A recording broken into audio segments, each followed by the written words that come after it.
Donald Trump has been indicted twice over his efforts to overturn the 2020 election. And some of his recent attacks on Vice President Harris and how she became the Democratic nominee are stirring fears that he's laying the groundwork to try to do it again. This was a coup. This was a coup of a president of the United States. Actually, they forced him out. It was a coup. We had a coup. That was the first coup in the history of our country. And it was very successful. She was the first one out. And that you can then be picked to run for president seems to me actually unconstitutional.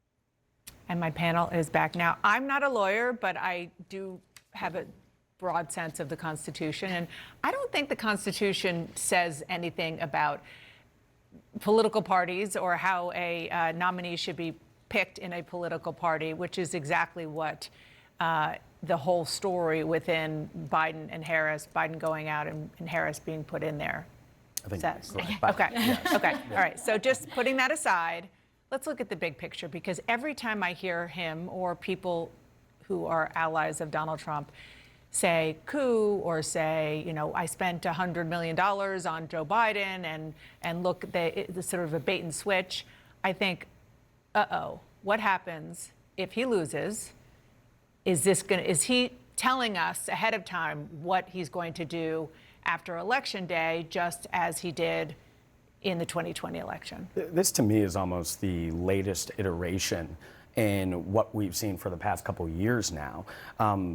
The former president hasn't stopped in trying to sow doubt in democratic systems, in the elections, and the integrity of elections, really since the 2020 election, right? And now you see the latest iteration, which is trying to basically put the focus on Kamala Harris now being at the top of the ticket as well.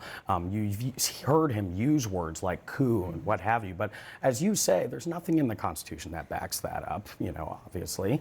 And there's a process in place that is now playing out.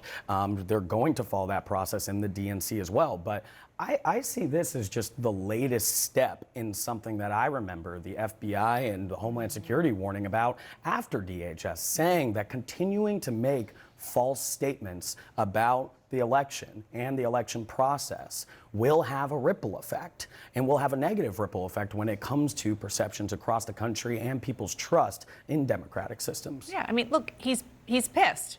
He was running against Joe Biden and doing very well, and now he's not running against Joe Biden. And this is how he reacts. Yeah, he was ahead in the polls. He felt very good, and they had a plan to run against Biden, and that's what he was doing. And then he's seen this huge shift and this huge momentum shift, and so many things are clearly frustrating him.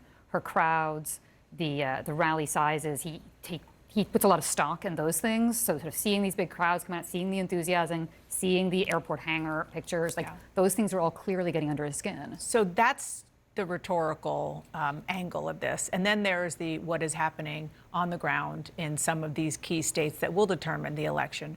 Georgia is an example. There's a new election rule in Georgia passed by the state election board. Counties now have leeway to delay reporting of the votes that come in. Election boards can demand more information and conduct inquiries before certifying results.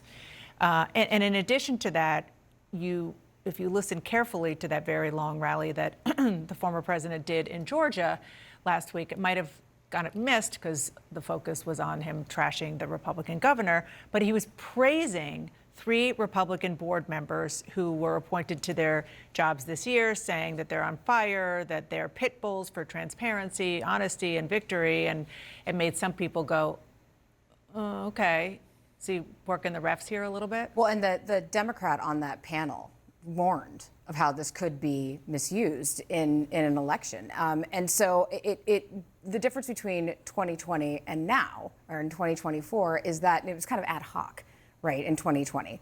Now it seems like groundwork is being laid potentially to at least slow down, if not, you know, well, this is hamper. Because this is based on a law that Republicans in Georgia passed after 2020. Exactly, that's what I'm saying. Yeah. It's so that now that there's these like infrastructures potentially in place to slow down or potentially cause chaos in the aftermath of the election. And Doug Emhoff was at a fundraiser in Los Angeles yesterday, and he said, quote, you know, they're going to do lots of shenanigans. They're already talking about that. So we got to win. We got to protect the win.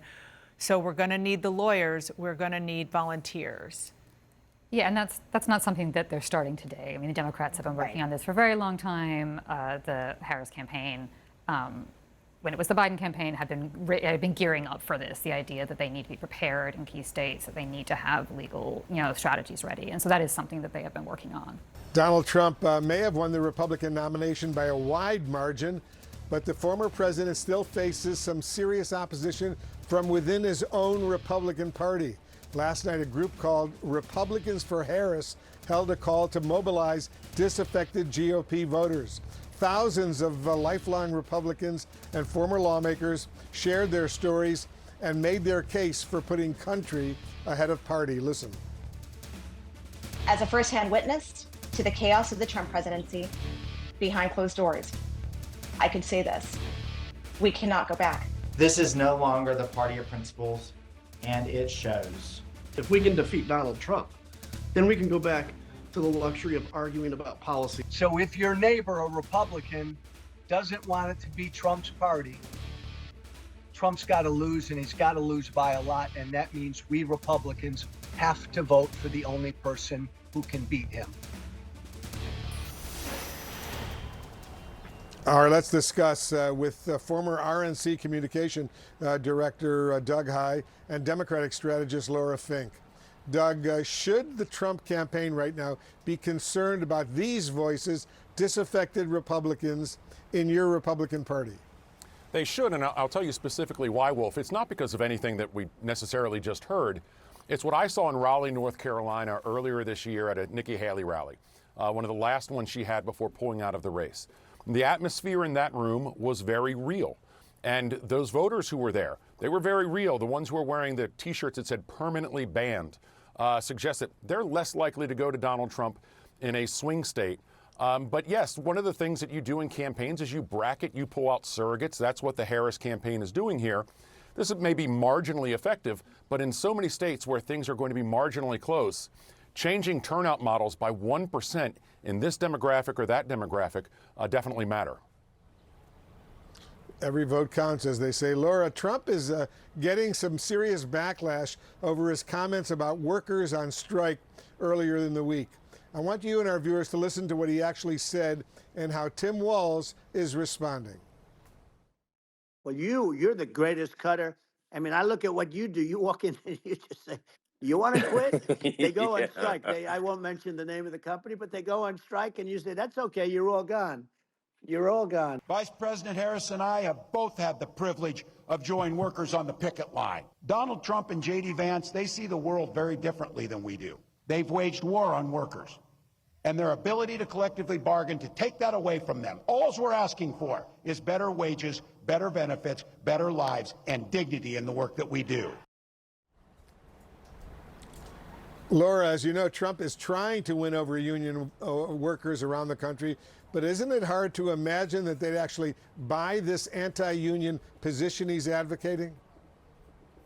Well, I think he's targeting a very small sliver of union workers with his rhetoric, and he thinks that he can win them over by insulting the rights that they fight for every single day. This is not uncommon. The fact of the matter is that he has always sort of pretended to be about the working class, but then given big tax cuts to the wealthy and, really given big corporations the upper hand when it came to those very fights that are happening at the bargaining table and on the shop floor. So I just think it's going to fall largely on deaf ears, and this is more of a media conversation than something that's happening. And sure, there are conservative union members that will vote for Trump, but the question is he reaching the undecideds? And that's the type of thing that tells me absolutely not.